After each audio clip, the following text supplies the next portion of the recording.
let's look at, where India stands in all of this. Most populous nation, population on the rise, while that of China is declining, and half the population in India is under the age of 30.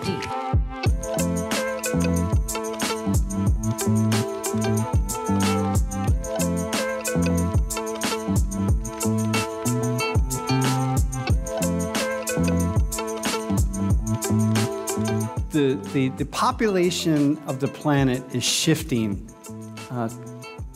quite notably, actually.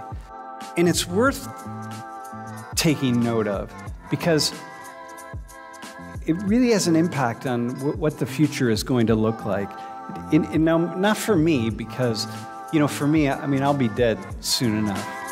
But you all, most of you are quite young, and most of you are going to survive. You're going to be around for another 60 years or so. And it's going to have what you see is going to be very, very different, right? So can you go to the next slide, where the next 1,000 babies will be born. So this is basically now. And think about the planet. So 511 will be born in Asia, the next 1,000 babies. And this is why, in a class like this, here in the West and certainly in the United States, a lot of times in the U.S. we get sort of lulled into thinking that the world revolves around us, around the West. And, not just white people, but really around the West. And one of the things that I'm trying to do in this class is kind of express to you or get you to see that the world does not revolve around us. And, even things like media and what's popular in terms of, like music and film and video and TV and so on. It's like really the whole world does not follow Hollywood and does not follow what is created here in the United States. The world is a very, very diverse, very complex place, and you have to live and spend time on the other side of it to really fully comprehend. So where the next 1,000 babies will be born, look at these numbers, 511 in Asia, 326 in Africa. And, look at Europe and look at the Americas. And when we look at the Americas, look at the U.S. is just 30. And of that 30, I should say, and this is what's really kind of worth saying in a class like this, less than half of them are white.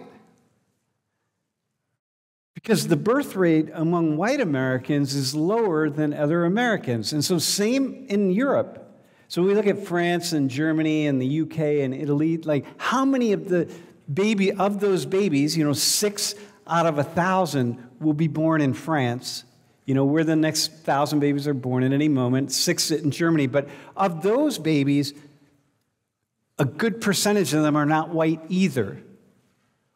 And so this is in so many ways, the browning of the world. And so I want to have a conversation about this because it's really worth talking about because the world is changing pretty quickly. Can you go to the next slide? And here's what it looks like. So, what they did was they put these little kind of towers of kind of populations, right? Like I don't know what this is, like every 50 square kilometers or something, right? And so some of them are higher than others. Here you can see, obviously, it's the Sahara Desert. There aren't many people living in the Sahara Desert or the Amazon. But look at the numbers. Look at where the population of the world is.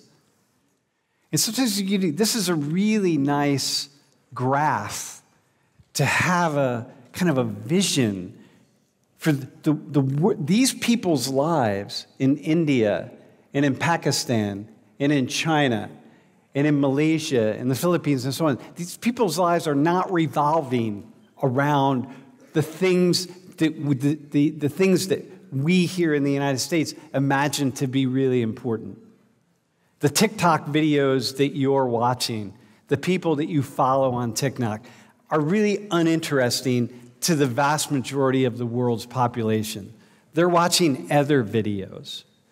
And this is something that that's why this class talking about international issues in the way that I have internationalized this class. That's why it's really valuable to see. Can you go to the next slide? So here's the world's most populous nations today. Well, it's 2017, but essentially you can say today, and in 2050. So look at India. Look at how India is going to grow. India is going to grow, in the next 30 years by practically the entire population of the United States today. And China's going to lose population, which we're going to talk about. Look at the growth of Nigeria.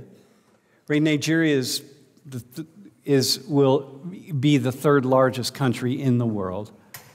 And then, look at Indonesia, Pakistan, Brazil, and so on, right? Like this is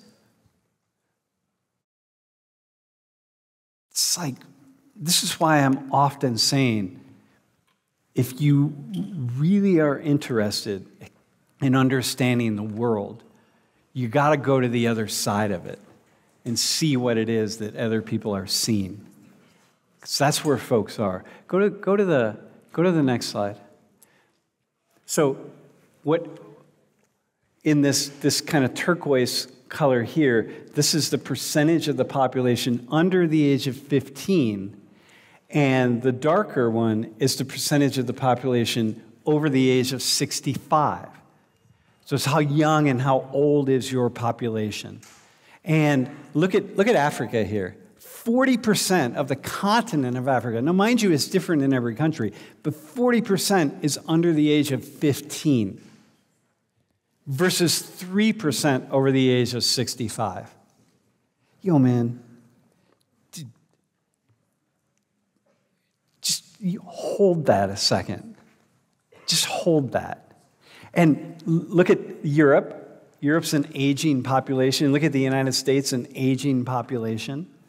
And look at Latin America, the world. Asia, also a young population, except some countries, which we're going to talk about today, and Oceania, right? So